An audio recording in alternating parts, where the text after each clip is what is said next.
This is a night of darkness before the world change, for the disciples and for all of us. Around the table are Jesus' friends. As he presides over the Passover meal, they think about their lives together. On this night, they bring to mind the ways that Jesus has changed their lives and the lives of so many others. The miracles and stories and teaching and healing. The room is dark now, and the shadows fall as they remember him.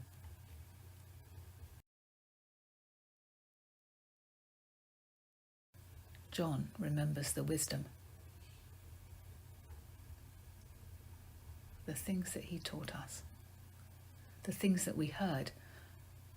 I remember Jesus called people blessed. Blessed are the meek, he said. Blessed are the poor. Blessed are those who mourn. I was blessed from the moment he called me to be with him, and I never realized it. I was blessed as I saw him reach out to people who were hungry, who were poor or sick or oppressed. He came bringing words of hope and joy to so many who needed it. I saw how their lives were changed by his words, how they were transformed before my eyes. In this moment, am I the one who is poor? Am I the one who mourns? Am I the one who hungers?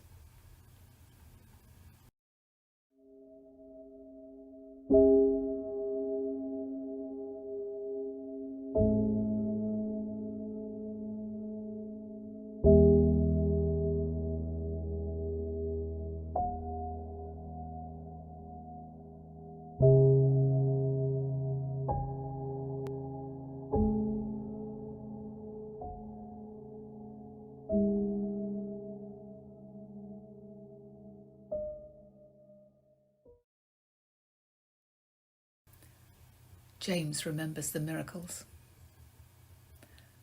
Everywhere we went, Jesus' reputation went before us. Sometimes he had to go to the top of the hill to speak to the crowds. Other times he got into a boat and we rowed out onto the lake for a little way so he could be heard. One evening, after he'd taught and healed many, we continued on our journey, and they followed. There were too many people to go into the town. They wouldn't have enough food for such a crowd. We didn't have enough money to feed so many. All we had were a few loaves and fishes, just enough to feed ourselves. But Jesus told us to break the bread and fishes and give it to the crowd. And even with the little we had, every person who reached into the basket pulled out bread, pulled out fish. There was enough for everyone, and even some left over. I hunger to hear his voice once more, to sit and eat with him.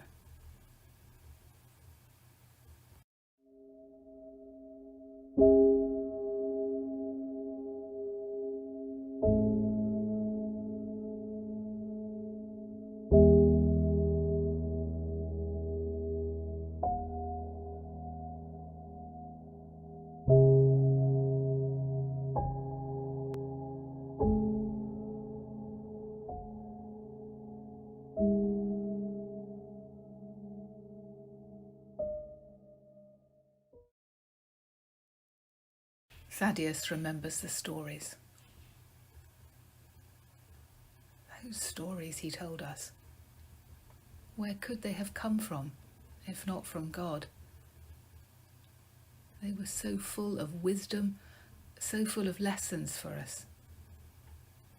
They were about the things we'd forgotten from the prophets, the things we no longer heard from our priests. He told us the time to change our ways had come. We heard how God seeks to bring the lost ones home, like sheep or coins or a wayward child. How God welcomes us with open arms. We learned how we need only to have a little faith, like a mustard seed, and God will help it grow.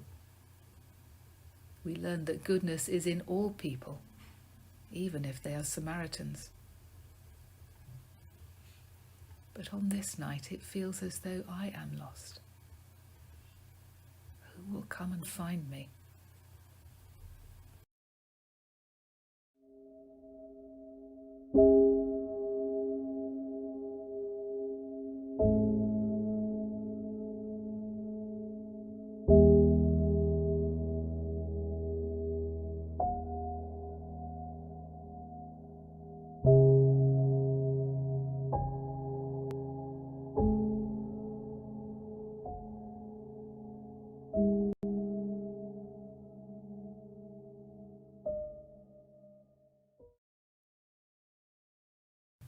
Matthew remembers the healing.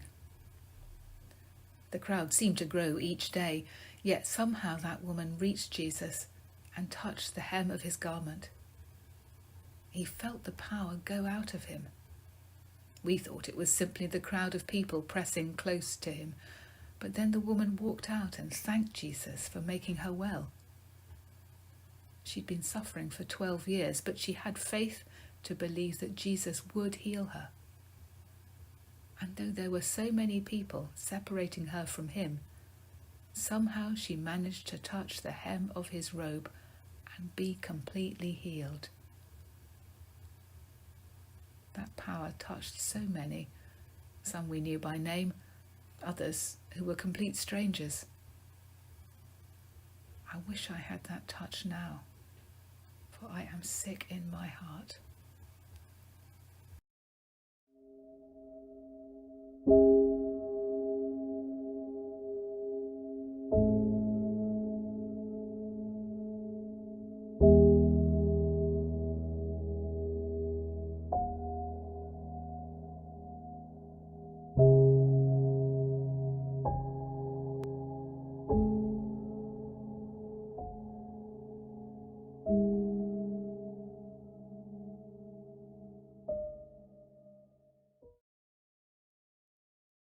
Thomas remembers Lazarus. We'd heard that Lazarus, the brother of Martha and Mary, was ill. Although we warned Jesus that going to Bethany would be dangerous, he decided to go anyway, and so we went with him. But we arrived too late. Martha came to meet us, to tell us her brother had died. And when Jesus entered the village and he saw all the people mourning, he wept too. We thought he would just stay with the family. We thought he'd just stand by them, offering what comfort he could. But instead he said, "Take away the stone." He prayed, and then he said, "Lazarus, come out." And Lazarus did. I remember it like it was yesterday. Who will stand by Jesus now? Who will comfort him?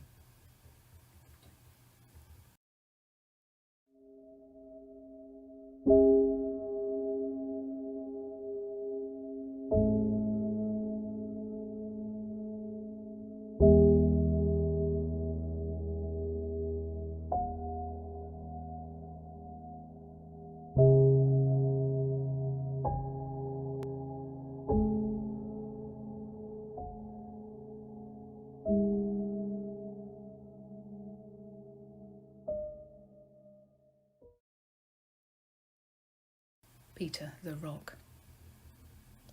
Jesus called me the rock because when he asked me, "Who do you say that I am?"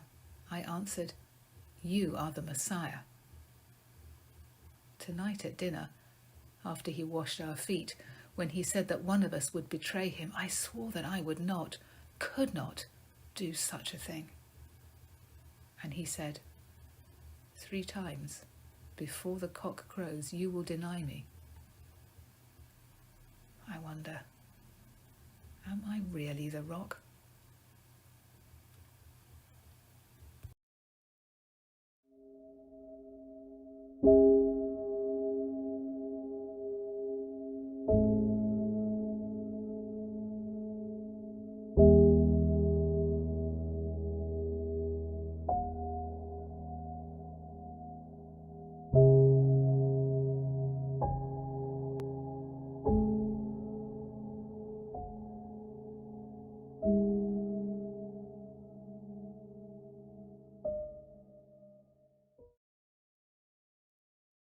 Judas, the keeper of the purse. People really loved him. I often think of the time that woman poured a whole jar of perfume over him. Why would she do such a thing? Jesus said she was anointing him for his burial. I just thought it was a waste. We could have done something good with the money if we'd sold it instead. I loved him even so. But when the chief priests asked me to betray him, I took the 30 pieces of silver they offered. And now I cannot undo what I have done.